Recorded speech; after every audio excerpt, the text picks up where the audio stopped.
desconegut i fonamental per a entendre no només la història del País Valencià, la història de la ciutat de València, una part de la història de la nostra literatura, sinó també per a reforçar aquestes genealogies de dones que tan necessàries són. Isabel de Villena va ser un personatge central no només per la seva obra, sinó per la seva obra literària, vull dir, pel seu llibre, el Vita Christi, sinó també per la funció que va fer en la creació del monestir de la Trinitat, del convent de la Trinitat, que encara està en peu i que és un dels edificis més importants de la ciutat de València. Una història, la d'Isabel de Villena, que s'amplifica no només per aquesta importància del que va deixar, de la petjada que va deixar al País Valencià, sinó també per ser dona en una època que evidentment... I per ser una dona poderosa, per ser una dona que va tindre veu pròpia, per ser una dona que acaba per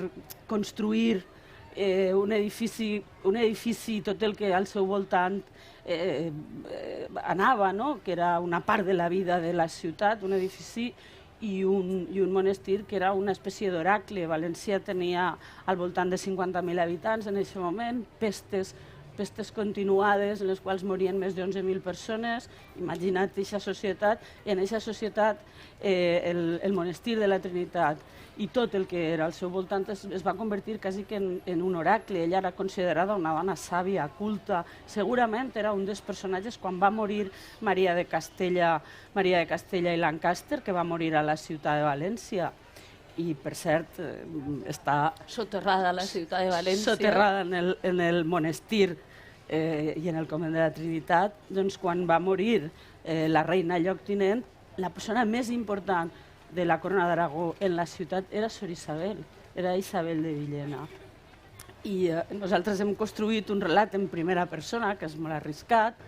És també un personatge sobre... Com es dirigís Isabel de Villena als joves? Com es dirigís Isabel de Villena als xiquets, ja que parles d'aquest relat en primera persona? Ha costat molt trobar el to, perquè ja t'he dit que és un personatge sobre el qual hi ha poca informació. N'hauria d'haver molta més per al volum de personatge. Això també facilita el poder generar una història en primera persona. Clar, o no, però en tot cas nosaltres hem volgut, a través del text i a través de les imatges, que hi haguera una presència, jo crec que de dos coses, de la ciutat i de les dones. Sor Isabel, moltes voltes, com passen tantes dones importants, apareix com única, com una dona que està sola, com l'excepció, i no és cert. L'hem acompanyada de totes les dones que al seu voltant són també dones poderoses i amb veu, i que també són desconegudes. Violant d'Aragó. I realment en les il·lustracions també es pot percebre això, perquè en les il·lustracions també la presència dels personatges femenins és constant i està fet a posta, vull dir, no està fet de casualitat.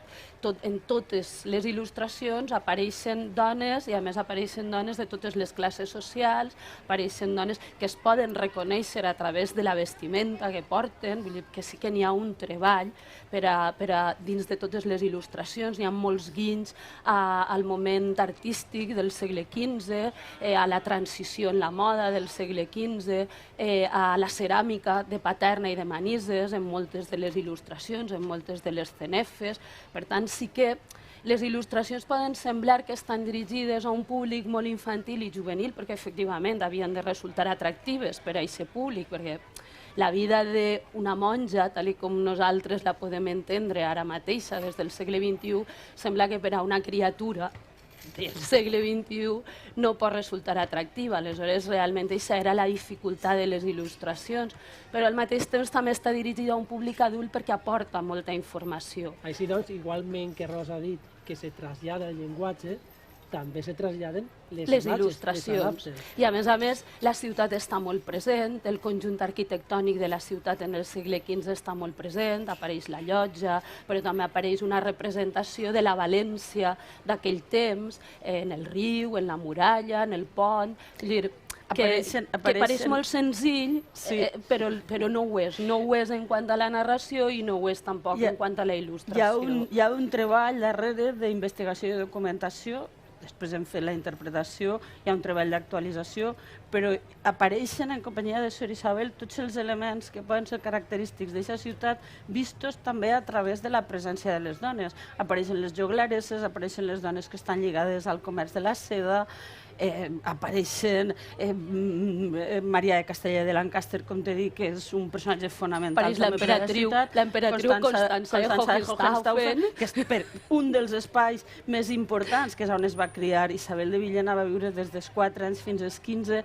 just així on estem, perquè va viure en el Palau del Real, que també apareix en la il·lustració. També apareix. Perfecte. I en aquest sentit nosaltres veiem el personatge molt lligat a la ciutat, molt, i aportant també aquesta visió d'una ciutat que està habitada per dones i per dones molt poderoses. I un poc això és el que hem volgut transmetre en el llibre. Pues Rosa, Manola, moltíssimes gràcies per estar amb nosaltres i compartir esta Isabel vol ser escriptora, que hem parlat directament del personatge però no hem parlat del nom del llibre. Isabel vol ser escriptora, Isabel de Villena, d'Edicions 96.